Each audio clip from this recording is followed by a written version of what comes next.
সবাইকে স্বাগতম আজকের ক্লাসে। আজকে তোমাদের সামনে কেমিস্ট্রি নিয়ে আলোচনা করব এবং কেমিস্ট্রির একদম বেসিক ধারণা, যেমন ক্লাস 6 থেকে যা শুরু হয় আমাদের কেমিস্ট্রি পড়া আলাদা করে। যাই হোক, কেমিস্ট্রি পড়া বিজ্ঞান বইয়ের মধ্যে কিছু অংশ থাকে কেমিস্ট্রির পার্ট। যাই হোক, একটা সার্বিক ধারণা দিব কেমিস্ট্রির শুরু থেকে বেসিক লেভেল থেকে আর কি। তো বেসিক লেভেল থেকে হালকা ডিপ যাওয়ার চেষ্টা করব। যাই হোক, শুরু করি। তো কেমিস্ট্রি, বেশি কথা না বলে শুরু করি। তো কেমিস্ট্রি শুরু হয় আমাদের পরমাণু দিয়ে। এখন অনেকে পরমাণু জিনিসটা বুঝতে চায় না, বা হলে বুঝলেও গিয়ে বা ঠিকভাবে মানিয়ে নিতে পারে না। তো আমি পরমাণু জিনিসটা ভেঙে বলি। তো পরমাণু মনে করেন একটা পানিকে নিলাম, একটা পানির টুকরো নিলাম। কি নিলাম? বোর্ডে লিখি। একটা পানির টুকরো নিলাম। তো এই পানির টুকরোটাকে মনে হয় পানিটা ফুটা নিলাম। ফুটাকে আমি ক্ষুদ্র ক্ষুদ্র অংশে কাটতে থাকলাম। মানে গিয়ে বিলেট দিয়ে আর কি, মনে করেন এটা গিয়ে মাইক্রোস্কোপ বিলেট। তো এটা দিয়ে কাটতে থাকলাম এবং শেষের দিকে ছোটো ছোটো একটা জিনিস থাকলো, এবং যা হলে গিয়ে কালি চোখে দেখা যাবে না, কি যা কালি চোখে আমরা দেখবো না। তো সেই জিনিসটা পরমাণু। কি সেই জিনিসটা পরমাণু, যা দেখতে হলে গিয়ে ইলেকট্রন অণুবীক্ষণ যন্ত্রের নিচে দেখতে হয়। ইলেকট্রন অণুবীক্ষণ যন্ত্রের নিচে দেখতে হবে। তো সেই গিয়ে সেই পরমাণু দিয়ে কেমিস্ট্রির সার্বিক যাত্রা। এবং তারপরে কি বিভিন্ন ডিপ লেভেলে বিজ্ঞানীরা পর্যালোচনা করে পরমাণুর অনেক তথ্য দিয়েছেন। তো সেই হিসেবে আমি পরমাণুটা ভেঙে দেখাই। প্রথম প্রশ্ন এটা, তোমরা কি পরমাণু জিনিসটা বুঝছো? পরমাণু গিয়ে সেই জিনিস, পদার্থ গঠনকারী কণা। পরমাণু কি? পরমাণু এক কথায় গিয়ে পরমাণু কি? পরমাণু জিনিসটা পদার্থ গঠনকারী কতগুলো কণা। মানে গিয়ে এই যে এখন সাদা বোর্ডটাই দেখতেছো, এই সাদা বোর্ডটাই কি অনেকগুলো ছোট ছোট পরমাণু দ্বারা গঠিত হয়েছে। তো পরমাণুর গঠিত হয়েছে। তো পরমাণু জিনিসটা আশা করি ক্লিয়ার। তো তোমাদের প্রথম প্রশ্ন ছিল পরমাণু কি, বা আমাদের পড়ার সময় প্রথম জিনিসটা পরমাণু কি। পরমাণু গিয়ে এই পদার্থ গঠনকারী মৌলিক কণা পরমাণু। ঠিক আছে? যেমন এই মার্কারটা অনেকগুলো পরমাণু দিয়ে তৈরি হয়েছে। এবং পরমাণু থেকে আসতে হলো গিয়ে অণু। অণু কি? অণু গিয়ে একের অধিক পরমাণু মিলিত হয় কি গঠন করে? অণু গঠন করে। একের অধিক পরমাণু মিলিত হয় কি গঠন করে? অণু গঠন করে। ঠিক আছে? তো পরমাণু গেল, অণু গেল। দুইটা জিনিস গেল। একটা হলো গিয়ে একটা আচ্ছা, এটা পার্ট শেষ। এখন গিয়ে মৌল এবং গিয়ে যৌগ। মৌল কয়টা আছে? মৌল আছে 118টা। এবং গিয়ে যৌগ। যৌগ কি? যৌগ গিয়ে অনেকগুলা মৌল নাড়াচাড়া করে যে যৌগ গঠিত হয় সেগুলো গিয়ে যৌগ। যেমন অনেকগুলা মৌলের মধ্যে আমি তোমাদের বলবো, যারা ক্লাস 9 বা 11-12, ক্লাস 9 যারা, তো তারা 30টা মৌল মুখস্থ করবা। যেমন গিয়ে hydrogen, helium, lithium, beryllium, boron, carbon, nitrogen, oxygen, fluorine, neon, sodium, magnesium, aluminium, silicon, phosphorus, sulphur, chlorine, argon, potassium, calcium, scandium, titanium, vanadium, chromium, manganese, iron, cobalt, nickel, copper, zinc. তো এইগুলা তোমরা মুখস্থ করবা। ঠিক আছে? তো এইগুলো মুখস্থ করবা, 30টা মুখস্থ করবা। এবং যারা গিয়ে ক্লাস 11-12 আসো, তারা একটু বেশি মুখস্থ করবা। তোমরা 30টা মুখস্থ করো, তারা 40টা মুখস্থ করলে তোমাদের এইচএসসি লেভেল পার হয়ে যাবে। বাকিগুলো গিয়ে তোমরা বিভিন্ন, আমি ক্লাস দিব পরবর্তী, তার উপর গ্রুপে সারিভিত্তিতে এবং গ্রুপ ভিত্তিতে তোমরা গিয়ে শিখবা। তো সারি গ্রুপ ক্লিয়ার করি। সারি কি? সারি গিয়ে সারি জিনিসটা লম্বা, এবং গিয়ে, ঠিক আছে না, সারি জিনিস দেখো 12 হাত সারি হয়, এরকম সারি হয় 11-12 হাত 10 হাত সারি হয়। সারি জিনিসটা কি? লম্বা। তো এদিক বরাবর গিয়ে সারি, পরমাণুর পর্যায় সারণীর এদিকে বরাবর সারি, এবং এদিক বরাবর গিয়ে কি? তোমার গ্রুপ। এদিক বরাবর কি? গ্রুপ। তো আমাদের যে এখনকার যে বর্তমান পর্যায় সারণী আছে, তা মূলত হয় গিয়ে ইলেকট্রন বিন্যাসের উপর ভিত্তি করে গঠিত হয়। এবং এদিকে হয় কি? পর্যায়, এদিকে কি? পর্যায়, এদিকে গ্রুপ। উপর থেকে নিচ দিকে গেলে কি? গ্রুপ। আমাদের গিয়ে মোট পর্যায় হলো গিয়ে পর্যায়। তো এদিকে হলো গিয়ে সারি। তো এদিকে গিয়ে কি? সারি। তো সারি। আমাদের গিয়ে 18, আর গিয়ে এদিকে 7 পর্যায় কয়টা? আমাদের গিয়ে পর্যায় গিয়ে 7টা। আর উপর থেকে নিচে এগুলো কি বলে? এগুলো বলে হলো গিয়ে গ্রুপ। এগুলো কি বলে? গ্রুপ বলে। তো গ্রুপ কয়টা? গ্রুপ আমাদের 18টা। এবং পর্যায় কয়টা? এদিকে বলে পর্যায় হলো গিয়ে 7টা। পর্যায় কয়টা? পর্যায় হলো গিয়ে 7টা। তো এটা কি? গ্রুপ এবং পর্যায়। সরি, মাইক্রোফোনটা অন নয়, তাই অনেকজন দেখতে পারেনি। এখন অন করে দিছি। একটা মিনিট, এখন অন হয়েছে মাইক্রোফোন।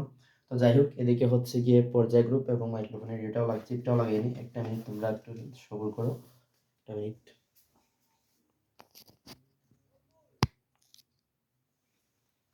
সরি, ক্লাসের মাঝখানে এরকম অতর্কিতভাবে যাওয়ার জন্য। তো তোমরা গিয়ে গ্রুপ জানলা, পর্যায় জানলা। তো পর্যায় সারণী একটু ডিপ আলোচনা করি।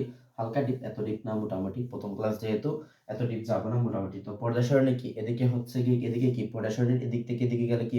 এদিকে গেলে হলো পর্যায়। তো পর্যায় কয়টা? পর্যায় কি তোমাদের 7টা। এবং গ্রুপ কয়টা? আধুনিক যে পর্যায় সারণী আছে, কারণ পুরাটা জানতে আমার লাভ নাই, তো এটা হচ্ছে কি কে গ্রুপ, এটা পুরো জানা উচিত কেবল বিজ্ঞানীরা কি করছিল সেই খাতিরে আর কি। তো এদিকে কি আছে, এদিকে হচ্ছে কি গ্রুপ, এদিকে গ্রুপ হচ্ছে কি এদিকে গ্রুপ হচ্ছে গিয়ে, এদিকে গ্রুপ টোটাল হচ্ছে গিয়ে 18টা। সো গ্রুপ 18 এবং পর্যায় হচ্ছে 7টা, বিভিন্ন কম্পিটিটিভ এক্সামে সরাসরি আসে, তো মনে রাখবা। সো আধুনিক পর্যায় সারণীর ভিত্তি হলো গিয়ে ইলেকট্রন বিন্যাস, ইলেকট্রন বিন্যাস, ঠিক আছে, ইলেকট্রন বিন্যাস বা পারমাণবিক সংখ্যা বলা হয় ইলেকট্রন বিন্যাস। তো ঠিক আছে, তো এটা হচ্ছে গিয়ে তোমাদের পর্যায় সারণী। তো পর্যায় সারণী তোমাদের পারতে হবে এবং পর্যায় সারণী কোনটায় কোন মৌল আছে সেগুলো তোমাদের জানতে হবে। তো এটা হলো আমাদের পর্যায় সারণী। তো পরমাণু নিয়ে আমি ঘাটি, কারণ হচ্ছে গিয়ে যেহেতু বেসিক শুরু হয় পরমাণু থেকে, পরমাণু সম্পর্কে একটু বলি আমি। তো এই হচ্ছে তোমার পরমাণু। তো পরমাণুর কেন্দ্রে আছে কি, পরমাণুর কেন্দ্রে আছে, আচ্ছা একটু বড় করে আঁকি কারণ হচ্ছে গিয়ে ফোনের রেজলিউশনটা কম, তো যেহেতু একটু বড় করে আঁকি তাহলে তোমরা দেখতে তোমাদের সুবিধা হবে, ঠিক আছে। তো এই যদি হয় তোমাদের পরমাণু, এই তোমাদের কি পরমাণু যদি হয় এটা হচ্ছে তার কেন্দ্র, ঠিক আছে, এটা হচ্ছে তার কেন্দ্র। এবং হচ্ছে গিয়ে এগুলা হচ্ছে কি তার বিভিন্ন শক্তি স্তর, কি এগুলা বিভিন্ন শক্তি স্তর, পরমাণু শক্তি স্তর কিন্তু নির্দিষ্ট কোনো শক্তি স্তর নয়, অনেকগুলো শক্তি স্তর থাকে বিভিন্ন পরমাণুর ক্ষেত্রে, বিভিন্ন পরমাণুর ক্ষেত্রে। তো এটা হচ্ছে কি, এটা হচ্ছে কি আমাদের নিউক্লিয়াস, এটা আমাদের কি নিউক্লিয়াস, এখানে দেখা যাবে না।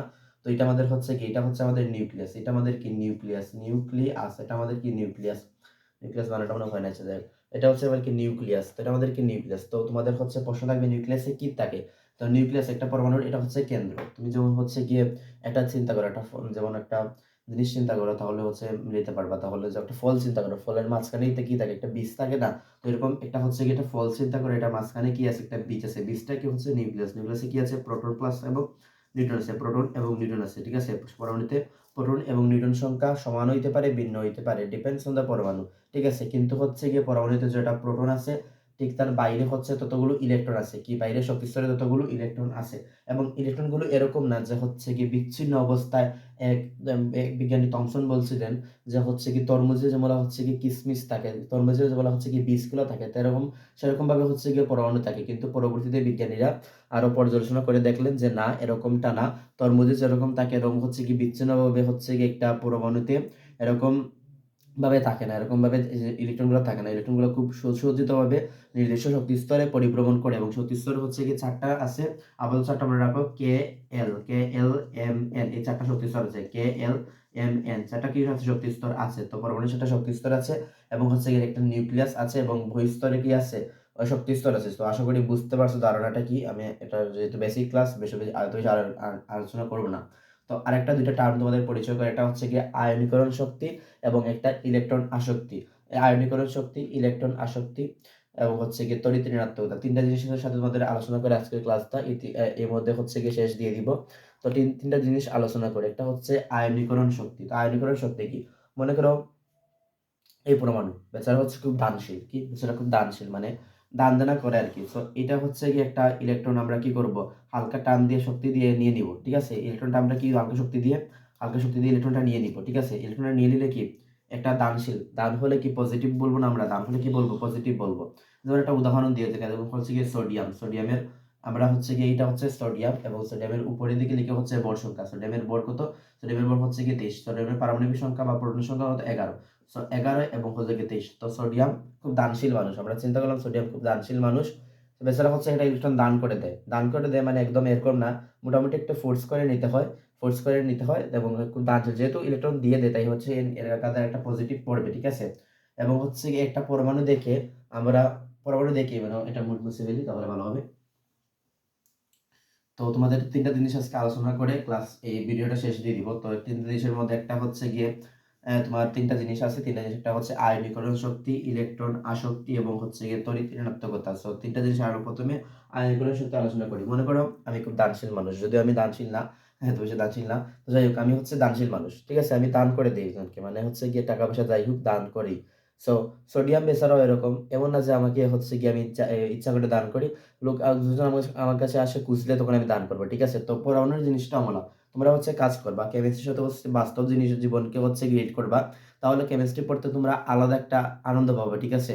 মানে এটা বোঝানোর বাইরে যে তুমি হচ্ছে গিয়ে বাস্তব জীবনের সাথে রিলেট করে হচ্ছে পড়লে জিনিসটা তোমার মনেও থাকবে ভালো এবং তুমি অ্যাপ্লাই করতে পারবে ভালো। তো সোডিয়াম আমাদের কি আছে, মনে করি সোডিয়াম একটা পরমাণু থেকে তুমি কিভাবে বুঝবা যে এখানে কয়টা ইলেকট্রন, কয়টা প্রোটন, কয়টা নিউট্রন আছে।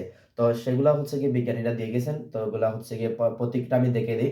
মনে করি সোডিয়াম আছে, সোডিয়ামের নিচে কি লিখবো, নিচে লিখবো আমি হচ্ছে গিয়ে পারমাণবিক সংখ্যা বা প্রোটন সংখ্যা লিখবো, পারমাণবিক সংখ্যা, পারমাণবিক সংখ্যা বা হচ্ছে গিয়ে কি প্রোটন সংখ্যা, পারমাণবিক সংখ্যা প্রোটন সংখ্যা সেম। যেহেতু আমরা কেমিস্ট্রি একটু স্টাইল করে পড়বো তাই আমরা পারমাণবিক সংখ্যা বলবো, ঠিক আছে। নিচে আছে প্রোটন সংখ্যা এবং উপরে কি আছে, উপরে হচ্ছে ভর সংখ্যা। এবং ভর সংখ্যা কি, ভর সংখ্যা উপরে কি আছে, উপরে আছে হলো গিয়ে ভর সংখ্যা, উপরে কি আছে ভর সংখ্যা। এবং ভর সংখ্যা কি দ্বারা বোঝায়, ভর সংখ্যা দ্বারা বোঝায় প্রোটন প্লাস হচ্ছে কি নিউটনের যোগফল হলো কি ভর সংখ্যা। প্রোটন এবং নিউটনের যোগফলকে কি বলে, ভর সংখ্যা বলে। প্রোটন এবং নিউটনের যোগফলকে কি বলে, প্রোটন এবং নিউটনের যোগফল হলো কি উপরে ভর সংখ্যা থাকে এবং নিচে কি থাকে, নিচে হচ্ছে কি পারমাণবিক সংখ্যা বা প্রোটন সংখ্যা থাকে। এখন প্রশ্ন হলো, আমরা পারমাণবিক সংখ্যা প্রোটন সংখ্যা জানলাম, আমরা ভর সংখ্যা জানলাম। ভর সংখ্যা কি হচ্ছে প্রোটন প্লাস নিউটনের যোগফল। কারণ প্রোটনে এখানে আছে কয়টা আছে, 11টা প্রোটন আছে, নিউটন কয়টা আছে, n টা নিউটন আছে, ইকুয়াল টু কয়টা 23 আছে। তো আমাদের হচ্ছে নিউটন কয়টা থাকে, নিউটন থাকবে হচ্ছে গিয়ে এদিক থেকে এদিকে লেগে হবে গিয়ে -11 গেলে হচ্ছে গিয়ে 12। সো নিউটন কয়টা আছে, নাইট্রোজেন সোডিয়ামে নিউটন কয়টা আছে, সোডিয়ামে নিউটন আছে হলো গিয়ে 12টা, ঠিক আছে। তো এইটা তোমাদের মনে প্রশ্ন আসতে পারে, ভাইয়া আমি তো হচ্ছে গিয়ে প্রোটন সংখ্যা জানতে পারছি, প্লাস হলো গিয়ে দেখতে পাচ্ছ কিনা জানতে বলতে পারবো না, আচ্ছা ঠিক আছে। যে আমি হচ্ছে ভাইয়া আমি তো প্রোটন সংখ্যা জানতে পারছি, আমি ভর সংখ্যা জানলাম, নিউটন সংখ্যা জানলাম, কিন্তু আমি ইলেকট্রন সংখ্যা কিভাবে জানবো? এইটার জন্য বিজ্ঞানীরা তোমাদের দিয়েছেন, কারণ হচ্ছে গিয়ে বিজ্ঞানীরা তোমাদের জন্য সহজ করে দিয়েছেন কাজটা। কারণ হচ্ছে গিয়ে আমরা জানি যে একটা পরমাণুতে জয়টা প্রোটন থাকে, কি আছে, জয়টা প্রোটন থাকে। কোনো যদি পরমাণুটা নাড়াচাড়া না করা হয় তাহলে জয়টা প্রোটন থাকে, ঠিক ততগুলো হচ্ছে কি থাকে, ইলেকট্রন থাকে। তো অর্থাৎ প্রোটন এবং ইলেকট্রন সংখ্যা কি সমান, কি বুঝতে পারছো? প্রোটন এবং ইলেকট্রন সংখ্যা কি সমান। তো একটা পরমাণুতে জয়টা প্রোটন থাকে ততটুকু হচ্ছে কি ইলেকট্রন থাকে। এবং আয়নীকরণ শক্তি জিনিসটা তোমাদের বলছিলাম বুঝাবো। তো আয়নীকরণ জিনিসটা হচ্ছে গিয়ে তাপ। মনে করো এখন তোমার পরমাণুতে জয়টা প্রোটন আছে, জয়টা অতটা ইলেকট্রন আছে। এখন বলছিলাম আমি খুব দানশীল মানুষ, আমি কি করব, দান করি। যখন কেউ আমার কাছে খুঁজে তখন আমি দান করি। তো মনে করো একটা পরমাণু সোডিয়াম বেচারা স্বাভাবিকভাবে আছে। এখন আমি হচ্ছে কি বাইরে থেকে একটা ফোর্স দিলাম, ওকে ফোর্স দিলে ইলেকট্রনটা আমি নিতে চাইলাম। এবং সোডিয়াম যেহেতু দানশীল মানুষ আমার মতো আর কি, সোডিয়াম দানশীল, তো কি করবে, দান করে দিবে, বলবে যাও আচ্ছা তুই নিয়ে যা একটা ইলেকট্রন, কি হবে, নিয়ে যা একটা, নিয়ে যাবে। এখন নিয়ে গেলে দেখাতে হবে না যে একটা ইলেকট্রন তার দিয়ে দিচ্ছে দানশীল মানুষ। তো দানশীল কিভাবে দেখাবো, আমি তাহলে একটা প্লাস দিয়ে দিব, ঠিক আছে। উপরে ওটা কি দিব, একটা উপরে একটা প্লাস দিয়ে দিব, ঠিক আছে। তো এইভাবে আমি তাকে দেখাবো সে একটা দানশীল মানুষ, উপরে একটা প্লাস দিয়ে দিব, ঠিক আছে। তো বুঝতে পারছো আশা করি এতটুকু। তো আয়নীকরণ শক্তি কি, আয়নীকরণ শক্তি হচ্ছে গ্যাসীয় অবস্থায় এক মূল পরমাণু হতে এক মূল ইলেকট্রন সরিয়ে নিয়ে এক মূল ধনাত্মক আয়নে পরিণত করতে যে পরিমাণ শক্তির প্রয়োজন হয় তাকে কি বলে, আয়নীকরণ শক্তি বলে, ঠিক আছে। তো আয়নীকরণ শক্তির জন্য হচ্ছে শক্তির প্রয়োজন হয়। এবং এক মূল কি, এক মূল মানে হচ্ছে গিয়ে পরমাণুর মধ্যে বলছিলাম জিনিসটা আগে। তো এক মূল হচ্ছে গিয়ে 6.023 ইন্টু 10 ইনভার্স 10⁻23 টি অণু। তো এটি অণু পরমাণু বা যাই হোক, বুঝছো। তো এক মূল মানে হচ্ছে গিয়ে এই সংখ্যাটা মনে রাখবো, সংখ্যাটা কত, 6.023 ইন্টু হচ্ছে গিয়ে 10⁻23 টি অণু পরমাণু বা যাই বলো অণু পরমাণু, এগুলা হচ্ছে গিয়ে মানে সংখ্যাটা মনে হয়, সংখ্যাটা হচ্ছে গিয়ে এক মোল। এতটি পরমাণু থেকে আরো সংখ্যাটা ভেঙে বলি, এতটি পরমাণু হতে 6.023 ইন্টু 10⁻23 টি পরমাণু বা পরমাণু থেকে এক মোল অণু পরমাণু সরিয়ে নিতে, এক মোল মানে হচ্ছে এতটা সংখ্যা, এতটা সরিয়ে নিতে যে পরিমাণ শক্তির প্রয়োজন হয় তাকে কি বলে, তাকে আয়নীকরণ শক্তি বলে। তো আজ আয়নীকরণ শক্তি দিয়ে তাক, পরবর্তীতে ইলেকট্রন আসক্তি এবং হচ্ছে গিয়ে তড়িৎ ঋণাত্মকতা সম্পর্কে তথাপি হচ্ছে গিয়ে কেমিস্ট্রির সার্বিক জিনিস, তোমাদের যদি ক্লাস ভালো লাগে সার্বিক জিনিসটা আমি বুঝিয়ে দেওয়ার চেষ্টা করব। তো আজকের জন্য এতটুকুই, বাই বাই সবাইকে। এবং সবাই ভিডিওটা লাইক, কমেন্ট, সাবস্ক্রাইব যা ইচ্ছা করবেন এবং হচ্ছে গিয়ে শেয়ার দিবেন, কারণ আমার ফ্রেন্ড লিস্টে যারা আছে ওদের বেশিরভাগই হচ্ছে এগুলো দরকার নেই। যারা ওদের ছোট ভাই বোন আছে ওদের প্রয়োজন, ঠিক আছে। তো ওদের জন্য হচ্ছে গিয়ে শেয়ার দিবেন, ঠিক আছে। Bye bye.